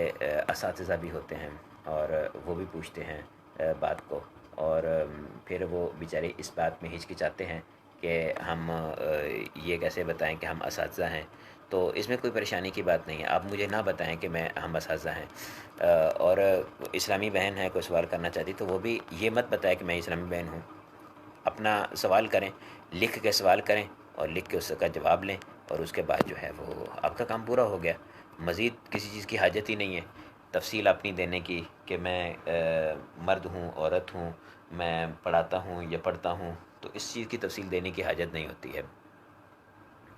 نحو کے اعتبار سے آج میں تھوڑا بنیاد کے اعتبار سے بات کروں گا نحو کے۔ نحو میں یہ ذہن میں رکھیے گا کہ ویسے تو ہم خلاصۃ النحو کے اسباق کو لے کے چلیں گے، اور اس کے ساتھ ساتھ دیگر نحو کی جو کتابیں ہیں ان کے قواعد و ضوابط جو ہیں وہ ان کو بھی ہم اس کے اندر شامل کریں گے۔ قرآن پاک نازل ہوا، نبی پاک صلی اللہ علیہ وسلم کی احادیث تھیں، وہاں پر عرب شریف کے اندر جتنے بھی لوگ تھے وہ سارے کے سارے عربی تھے، ان کی مادری زبان عربی تھی، مادری زبان عربی ہونے کی وجہ سے ان لوگوں کو عربی زبان پڑھنے میں کوئی کسی قسم کی مشکل پیش نہیں آتی تھی، سننے میں بولنے میں کسی قسم کی مشکل پیش نہیں آتی تھی، اور قرآن پاک نازل بھی انہی کے اس وقت کی زبان میں نازل ہوا، لیکن اور یہ بھی آپ کو معلوم ہی ہوگا کہ جو وہ لوگ تھے وہ لکھنا جو ہے وہ پسند ہی نہیں کرتے تھے، بلکہ لکھنے کو اپنی توہین سمجھتے تھے۔ شروع کے اندر نبی پاک صلی اللہ تعالیٰ علیہ وسلم نے احادیث کو لکھنے سے تو ویسے ہی منع فرما دیا، کیونکہ قرآن اس دور میں لکھا جا رہا تھا، اور قرآن پاک لکھنے کے ساتھ ساتھ لوگ احادیث بھی لکھیں گے تو پھر گڑمڑ ہو سکتا ہے کہ یہ قرآن ہے یہ حدیث ہے، تو اس وجہ سے نبی پاک صلی اللہ تعالیٰ علیہ وسلم نے لکھنے سے منع فرما دیا تھا۔ لیکن جیسے جیسے اجمیوں تک قرآن پہنچا، حدیث پہنچی، تو پھر ان کے لیے نئی زبان ہے، اپنی زبان مادری زبان نہیں ہے، تعبیرات میں مسائل تھے، پڑھنے میں مسائل تھے، بولنے میں مسائل تھے، تو پھر ان لوگوں کے لیے جو ہے وہ ان لوگوں کو دیکھا کہ وہ قرآن پاک کو غلط پڑھ رہے ہیں، حدیث پاک کو غلط پڑھتے ہیں، زبریں زیریں غلط پڑھتے ہیں، بڑی مشکلات تھیں۔ تو اس وقت جو ہے وہ حضرت سیدنا علی المرتضیٰ رضی اللہ تعالیٰ عنہ نے علم نحو کی بنیاد رکھی کہ اس پہ ہمیں کچھ قواعد ایسے ہونے چاہیے کہ جن کے ذریعے سے لوگوں کو پتہ چلے کہ یہ جو الفاظ ہیں ایک دوسرے کے ساتھ ملتے ہیں، تو اس کو اس کے ساتھ ملانا ہو تو ہمیں کس طرح سے پڑھنا چاہیے، اس کو اس کے ساتھ تعلق قائم کرنا تو ہمیں کس طرح سے پڑھنا چاہیے، اور جو ہے اسم فعل حرف وغیرہ کی پہچان، تو اس پہ بنیاد رکھی حضرت سیدنا علی مرتضیٰ رضی اللہ تعالیٰ عنہ نے۔ پھر اس کے بعد مزید تفصیل ہوتی جو آپ کو پتہ ہے سیبویہ کے دور کے اندر جو ہے وہ کتنی زیادہ تفصیل ہو گئی اور کتنی بڑی بڑی کتابیں جو ہے وہ علم نحو پہ لکھی جانے لگی۔ اسی طرح سے علم صرف بھی اس کے ساتھ ساتھ ہی پیدا ہوا، اور علم صرف پہ بھی اسی طرح سے کام ہوا، اور علم صرف پہ بھی پھر بڑی بڑی کتابیں لکھی جانے لگی۔ لیکن علم نحو جو ہے وہ ٹیکنیکلی ایک علم ہے۔ علم صرف کیا ہوتا ہے کہ اس کے اندر آپ کو اوزان کا معلوم ہونا چاہیے، جو قواعد اس میں لگ رہے ہیں ان کا معلوم ہونا چاہیے، اور بس ماضی مضارع امر مشتقات اسماء مشتقات ان کے بنانے کا طریقہ آنا چاہیے، اس پہ حروف ناصبہ حروف جازمہ داخل ہوتے تو کیا تبدیلی کرتے ہیں، بس اس سے زائد جو ہے وہ صرف کے اندر بحث نہیں ہوتی۔ لیکن علم نحو کی اتنی کھچڑی ہے کہ وہ بڑھتی جاتی ہے، وہ کم ہونے کا نام نہیں لیتی۔ آپ اسی بات سے اندازہ لگا لیجئے کہ ہم علم صرف کی کتاب پڑھتے ہیں، نصاب و صرف، اس کے بعد ہم علم صیغہ پڑھتے ہیں، اور اس کے بعد ہم مراحل الاربعہ پڑھتے ہیں اور ختم، جبکہ ثانیہ میں ختم کر دیتے ہیں۔ جبکہ اس کو ہم دیکھیں نحو کو تو خلاصۃ النحو ہے، پھر اس کے بعد ہدایت النحو ہے، پھر اس کے بعد کافیہ ہے، پھر اس کے بعد ملا جامی ہے۔ اب ملا جامی کے سٹینڈرڈ کی ہم صرف کی کوئی کتاب نہیں پڑھتے، تو ملا جامی کے سٹینڈرڈ تک جاننا جو ہے یہ ظاہری بات ہے، یہ بتاتا ہے کہ نحو کے اندر کچھ ایڈوانس باتیں ہوتی ہیں، ایسی باتیں ہوتی ہیں کہ جن کا صرف کے ساتھ تعلق نہیں ہے۔ ہاں اگر مراحل الاربعہ کو پڑھیں تو یہ تقریباً اسی طرح کے سٹائل میں لکھی گئی جس طرح سے وہ ہے ملا جامی ہے، یعنی اس میں تقریباً کوشش کی گئی ہے کہ ہر قسم کی جو قاعدہ ہے اس کا نحوی صرفی، اس کی دلیل کو بیان کیا جائے، تو ادھر بھی اسی طرح سے ہے کہ اس میں دلائل کو بیان کیا گیا ہے۔ تو نحو جو ہے اب پھر اس میں ہم نے کیا چیز بنیاد رکھنی ہے اپنے ذہن کے اندر نحو کے اعتبار سے؟ نحو کے اعتبار سے ہم نے اپنے ذہن کے اندر یہ بنیاد رکھنی ہے کہ نحو جو ہوتی ہے اس میں ایک عامل ہوتا ہے، ایک معمول ہوتا ہے، اور ایک ہوتا عمل۔ جب ہمیں عامل، معمول اور عمل ان تین چیزوں کا پتہ چل جائے گا تو مفرد کی جتنی بحث ہے ساری کی ساری ہماری کلیئر ہو جائے گی۔ ہمیں یہ پتہ ہونا چاہیے عامل کیا ہوتا ہے، ہمیں یہ پتہ ہونا چاہیے کہ یہ عامل کون سا عامل کیا کیا عمل کرتا ہے، اور ہمیں یہ پتہ ہونا چاہیے کہ کون سا معمول کس کا ہے۔ یہ تین چیزوں کی معلومات اگر ہمیں حاصل ہو جاتی ہیں تو ہماری آدھے سے زائد نحو جو ہے وہ حاصل ہو جاتی ہے ہمیں، بلکہ آدھے سے زائد کیوں، 2 اسباق کے علاوہ ساری کی ساری نحو ہمیں حاصل ہو گئی۔ یہ تین چیزیں ہمیں معلوم ہونی چاہیے۔ اور اگر ہمیں یہ معلوم ہو کہ جو ہے وہ ایک کلمہ کو دوسرے کلمے کے ساتھ ملانے کے لیے ہمیں کس طریقے کو اختیار کرنا چاہیے، کون سا قاعدہ لگتا ہے کہ ایک کلمہ دوسرے کلمے کے ساتھ ریلیٹ ہو سکے، اس کے ساتھ تعلق ہو سکے، تو جملہ اسمیہ اور جملہ فعلیہ کے اسباق آ جاتے ہیں۔ جملہ فعلیہ اور جملہ اسمیہ کے جو اسباق ہیں اور ان اسباق کو ہم اس میں کلیئر کر لیں تو ہماری پوری کی پوری نحو ہو گئی۔ انہی چیزوں کے اندر محصور ہے نحو۔ لیکن پھر اس کی تفصیل اتنی ہے، جیسے عوامل کی ہم بات کر لیں تو آپ لوگوں نے میات عامل پڑھی ہوگی، ثانیہ کے جو طلبہ انہوں نے میات عامل ابھی تک نہیں پڑھی ہوگی، آگے جا کے پڑھیں گے۔ 100 عوامل ہیں، میں نے عرض کیا کہ ہر عامل کیا عمل کرتا ہے، اس کا کیا معنی ہوتا ہے، اس کا معلوم ہونا ہمیں ضروری ہے۔ تو 100 عامل ہیں، تو ہمیں یعنی ہم عوامل کی بات ویسے کہنا تو آسان ہے کہ ہم نے عوامل کی بات جو ہے وہ اس کو پڑھنا ہے، لیکن 100 تو صرف عامل ہی عامل ہیں بس۔ پھر ان کے معنی، پھر وہ کیا کیا عمل کرتے ہیں، وہ اپنے ماں باپ کو رفع دیتے ہیں، نصب دیتے ہیں، جر دیتے ہیں۔ رفع نصب جر کیا ہوتے ہیں، کس شکل میں ظاہر ہوتے ہیں، پھر معمول جو ہے وہ اس کا فلاں معمول آتا ہے، اس کا فلاں معمول آتا ہے، اس کا فلاں معمول آتا ہے، اس کا یہ معمول آ سکتا ہے، یہ معمول نہیں آ سکتا۔ ان چیزوں کی باتیں، اس پہ ہماری ساری کی ساری نحو جو ہے وہ منحصر ہے۔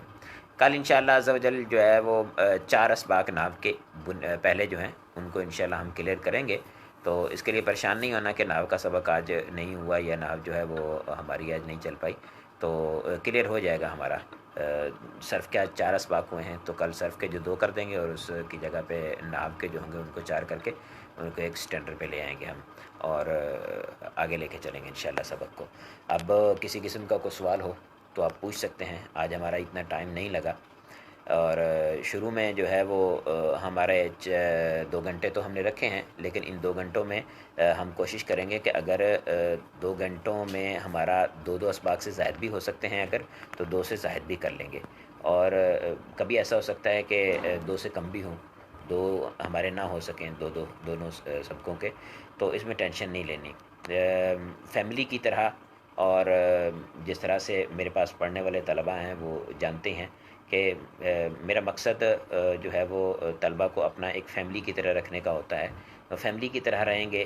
کسی قسم کی جو ہے وہ ضد بازی میں آنا بعض اوقات ہوتا ہے. کچھ طالب علم ایسے ہوتے ہیں جو سوال کرتے ہیں اور ان کو ان کے مقصد کے مطابق جواب نہیں مل پاتا، یا بعض ہوتے ہیں کہ ان کا مقصد ہی سوال کرنا نہیں ہوتا بلکہ بحث کرنا ہوتا ہے. تو ان لوگوں کی وجہ سے میں خود ہی ان کو ان کے جوابات کو اگنور کر دوں گا. ایک آدھ جواب دیا، اس کے بعد اگر وہ تفصیل کرنا چاہتا ہے تو اس کو چاہیے کہ وہ واٹس ایپ پہ آ جائے، ادھر آ کے بحث کر لے. یہاں فیملی کا ماحول رکھیں.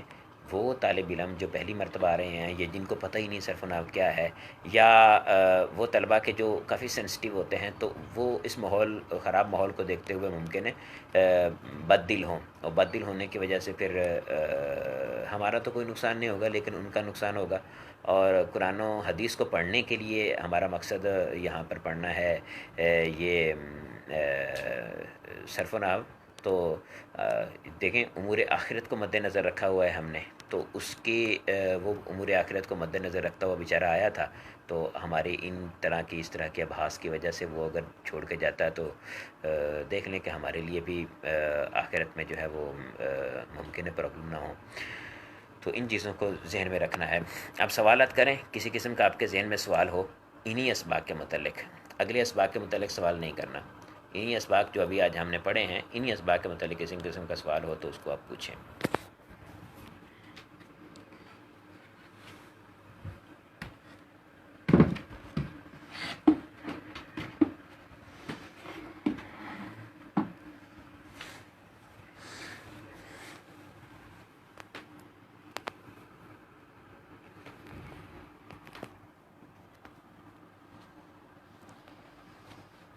اللہ اکبر.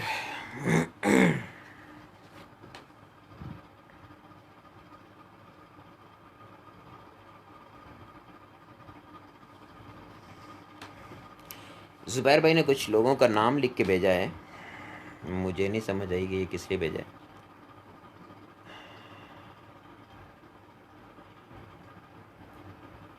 اور جی پیچھے تو کوئی ایسی چیز نہیں ہے کہ جو سوال کے حوالے سے ہو، آواز کے اعتبار سے تھی، وہ میں نے اتار دیا ہے. ابھی ہینڈ فری انشاءاللہ آئندہ ہینڈ فری نہیں لگائیں گے ہم.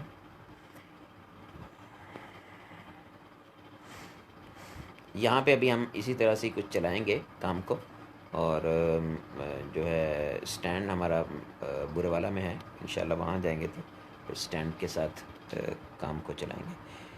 حرف غیر مستقل بالمفہومیہ ہوتا ہے، یوں کہہ سکتے ہیں کہ اس کا ادراک کسی غیر پر ہوتا ہے، یعنی اس کا ادراک کسی غیر پر موقوف ہوتا ہے.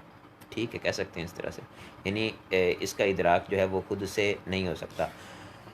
اگر یاد ہو تو میں نے یہاں بات اس وجہ سے نہیں کی کہ بعض اوقات نا طالب علم جب دیکھتے ہیں کہ اچھا یہ اتنی بڑی کتاب کی بات تھی تو یہاں پر انہوں نے کر دی ہے، تو یہ تو ہم سمجھ ہی نہیں سکیں گے، تو بڑی مشکل ہو جائے گی. اس وجہ سے میں نے بات نہیں کی. تو اگر آپ کو یاد ہو تو حاصل محصول جو ملا جامی کے اندر بحث ہے وہ یہی ہے حروف کے اعتبار سے، کہ مستقل بالمفہومیہ ہوتا ہے یا نہیں ہوتا ہے، اور مستقل بالمفہومیہ کیا ہوتا ہے، غیر مستقل بالمفہومیہ کیا ہوتا ہے، اسی کے اعتبار سے وہ بحث ہے اس کے اندر. تو اس کو آپ غیر مستقل بالمفہومیہ یعنی اس کو کہہ سکتے ہیں کہ یہ اس کا ادراک جو ہے وہ غیر پر موقوف ہوتا ہے.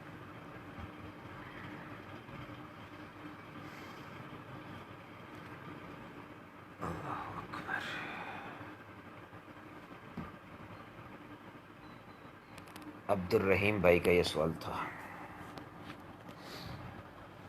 جی اور کسی کا کوئی سوال نہیں ہے؟ اگر کسی کا کوئی سوال نہیں ہے تو آپ نو بول دیں، میں پھر فنش کر دوں گا اس کو، اس ویڈیو کو یہیں پر.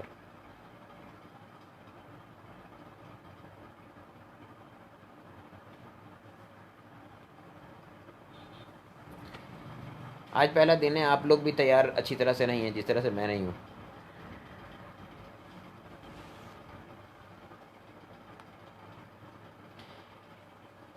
یہ ذیشان امجد بھائی ہیں، یہ کہہ رہے ہیں کہ کتب کہاں سے ڈاؤن لوڈ کر سکتے ہیں.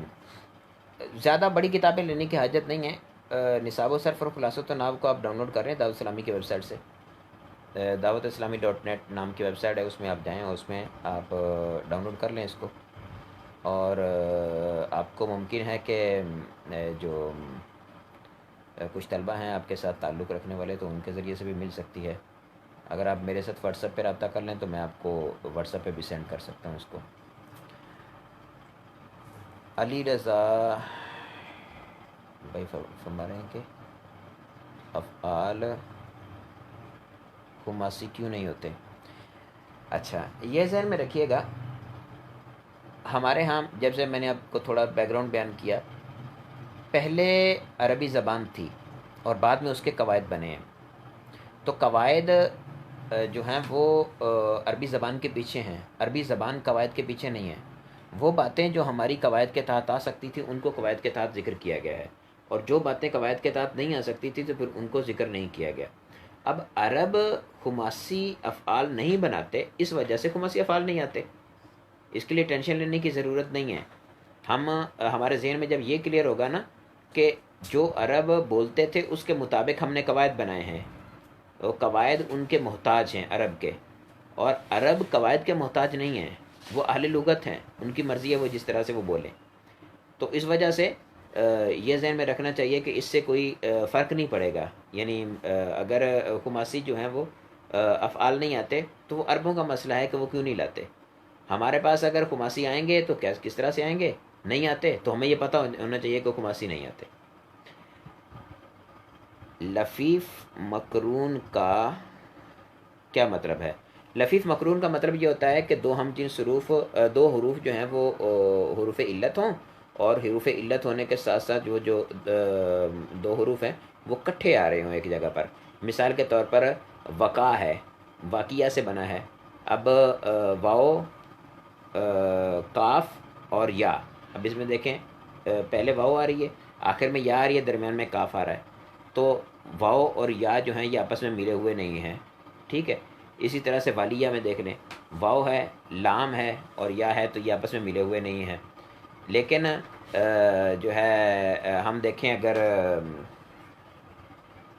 نوا کو، تو نون ہے اور اس کے بعد واؤ اور اس کے بعد یا آ رہی ہے، تو واؤ اور یا جو ہیں یہ آپس میں ملے ہوئے ہیں۔ تو جب دو حروف اصلی جو ہیں وہ ہوں گے حرف علت اور آپس میں ملے ہوئے ہوں گے، تو اس وقت ہم اس کو کہیں گے کہ لفیف مقرون ہے، یعنی اس میں دو ہم جنس حروف جو ہیں آپس میں ایک دوسرے کے ساتھ ملے ہوئے ہیں۔ اور جب ملے ہوئے نہ ہوں تو اس وقت ہم کہیں گے کہ یہ جو ہے لفیف مفروق ہے، یعنی اس میں جدائی ہے حروف علت کے درمیان۔ اچھا، اس کے بعد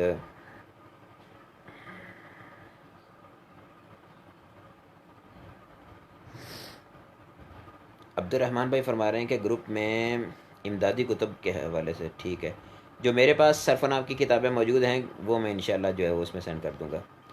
آئی بھائی کہہ رہے ہیں کہ اگر حاصل محصول کا خلاصہ آپ بیان فرما دیں تو نوازش ہوگی۔ یہی حاصل محصول کا خلاصہ تھا جو میں نے آپ کو عرض کیا ہے۔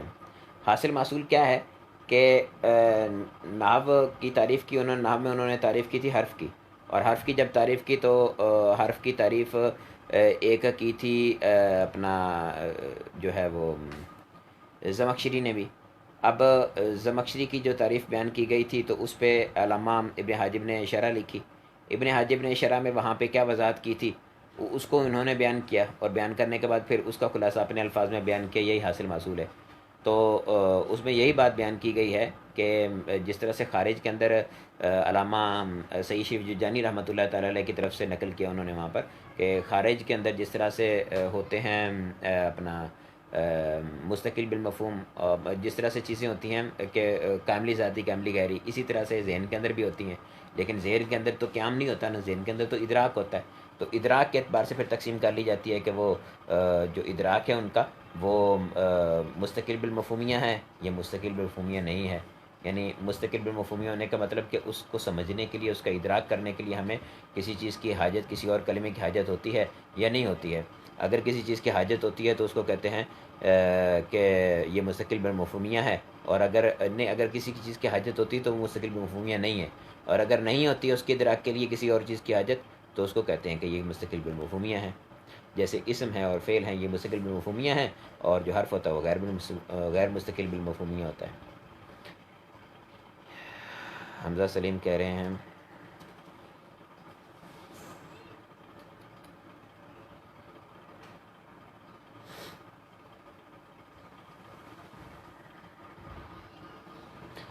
حمزہ بھائی کہہ رہے ہیں کہ مجھے یاد ہی نہیں رہا شامل ہونے کا، اور ابھی شامل ہوا ہوں۔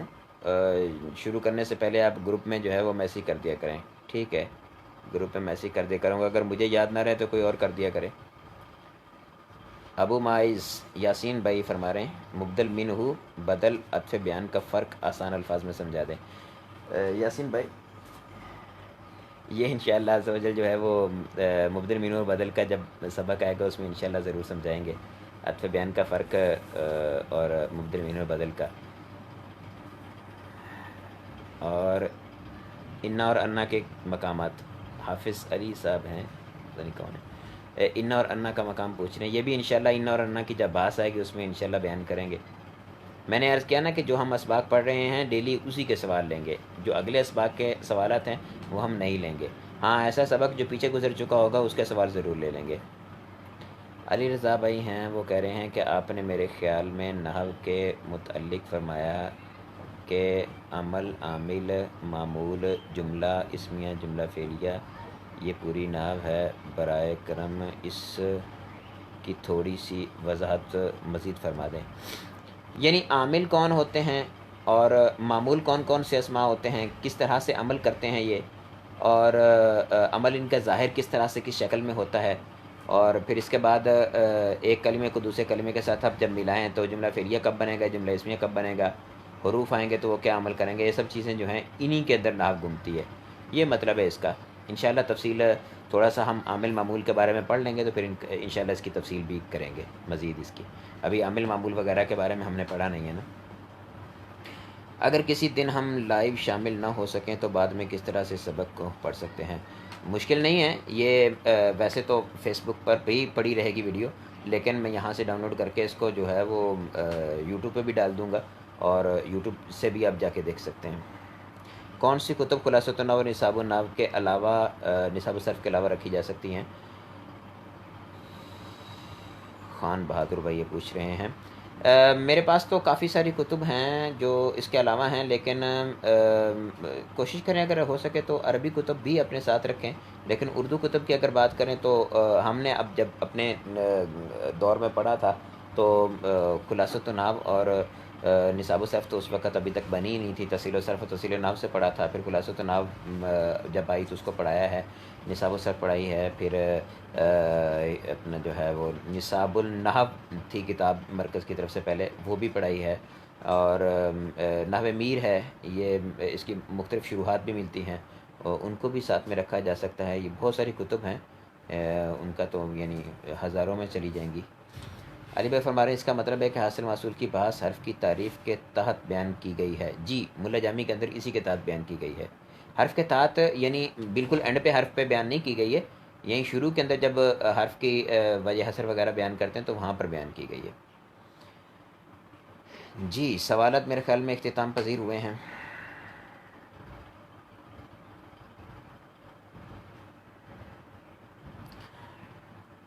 چلیں دعا میں یاد رکھیے گا۔ السلام علیکم ورحمۃ اللہ وبرکاتہ۔